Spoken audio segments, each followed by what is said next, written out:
നാലുകെട്ട് മൂന്നാം പക്കം മാനസാന്തരം വന്നൊരു കള്ളന്റെ വാർത്തയിലേക്ക്. അതായത് 100% മാനസാന്തരമല്ല കേട്ടോ, വെറും 80% മാത്രം. തൃശൂർ ഗുരുവായൂർ അരിയന്നൂരിൽ ഡോക്ടറുടെ വീട്ടിൽ നിന്ന് 10 പവൻ സ്വർണ്ണാഭരണങ്ങൾ മോഷണം പോയ സംഭവത്തിൽ 8 പവൻ അതേ വീട്ടിന്റെ പറമ്പിൽ തിരികെ വെച്ച് കള്ളൻ മടങ്ങി. കൂട്ടത്തിൽ മാപ്പാക്കണം, തെറ്റുപറ്റിപ്പോയെന്നൊരു ചെറിയ ക്ഷമാർപ്പണവും മാപ്പപേക്ഷയും. എന്നിരുന്നാലും CCTV ദൃശ്യം കേന്ദ്രീകരിച്ചുള്ള പോലീസ് അന്വേഷണം തുടരുകയാണ്. അതായത് വീട്ടുകാരും പോലീസുകാരും തൽക്കാലം കള്ളന് മാപ്പ് കൊടുക്കാൻ തയ്യാറല്ല.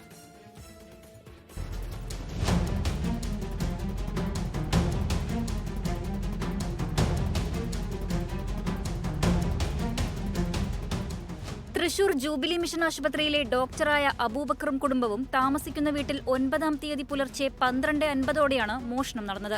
ഡോക്ടറുടെ ഭാര്യ ഡോക്ടർ ബുഷറയുടെ 2 വളകൾ, 2 മാലകൾ, 3 ജോഡി കമ്മലുകൾ ഉൾപ്പെടെയുള്ള ആഭരണങ്ങളാണ് പോയത്. ഒരു പരിപാടിയിൽ പങ്കെടുക്കാൻ കുടുംബസമേതം പോകാനായി ഒരുങ്ങുന്നതിനിടെ സ്വർണ്ണമെടുക്കാൻ നോക്കിയപ്പോഴാണ് മോഷണ വിവരം ശ്രദ്ധയിൽപ്പെട്ടത്. മുകൾ നിലയിലെ ബെഡ്റൂമിലെ അലമാരയിലാണ് സ്വർണം സൂക്ഷിച്ചിരുന്നത്. വീടിനുള്ളിലെ CCTV ദൃശ്യങ്ങളിൽ നിന്ന് മോഷ്ടാവിന്റെ ദൃശ്യങ്ങൾ പോലീസിന് ലഭിച്ചിരുന്നു. ഈ ദൃശ്യങ്ങൾ കേന്ദ്രീകരിച്ച് പോലീസ് അന്വേഷണം ഊർജിതമാക്കുന്നതിനിടെയാണ് വീടിന് മുറ്റത്ത് നിന്ന് പതിവില്ലാതെ ഒരു പൊതി കണ്ടത്. പൊതി തുറന്ന് നോക്കിയതോടെ അവർ ഞെട്ടി. വീട്ടിൽ നിന്ന് കള്ളൻ കൊണ്ടുപോയ സ്വർണ്ണ പണ്ടങ്ങളാണ്. മുഴുവനായില്ല, അല്പം കുറവുണ്ട്. അപ്പോഴാണ് പൊതിയിലൊരു കുറിപ്പ് കാണുന്നത്. അതിലെ വരികൾ ഇങ്ങനെ: അറിയാതെ പറ്റിയതാണ്, ഒരവസ്ഥ വന്നപ്പോൾ എടുത്തുപോയതാണ്, 2 പവൻ വിറ്റിട്ടുണ്ട്, ബാക്കി ഇവിടെ വെക്കുന്നു, മാപ്പാക്കണം. എന്തായാലും CCTV ദൃശ്യമൊക്കെ കേന്ദ്രീകരിച്ച് പ്രതിയിലേക്ക് പോലീസ് എത്തുന്നതിനിടെയാണ് കള്ളന്റെ അടവ്.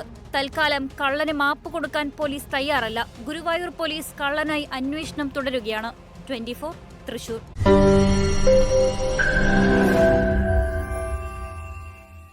ലോകത്തെവിടെയായാലും ഏത് സമയത്തും 24 വാർത്തകളും ഓഗ്മെന്റഡ് റിയാലിറ്റി പാക്കേജുകളും എക്സ്പ്ലെയിനറുകളും വിശദമായി കാണാൻ ഞങ്ങളുടെ YouTube ചാനൽ നിങ്ങൾക്ക് സബ്സ്ക്രൈബ് ചെയ്യാം.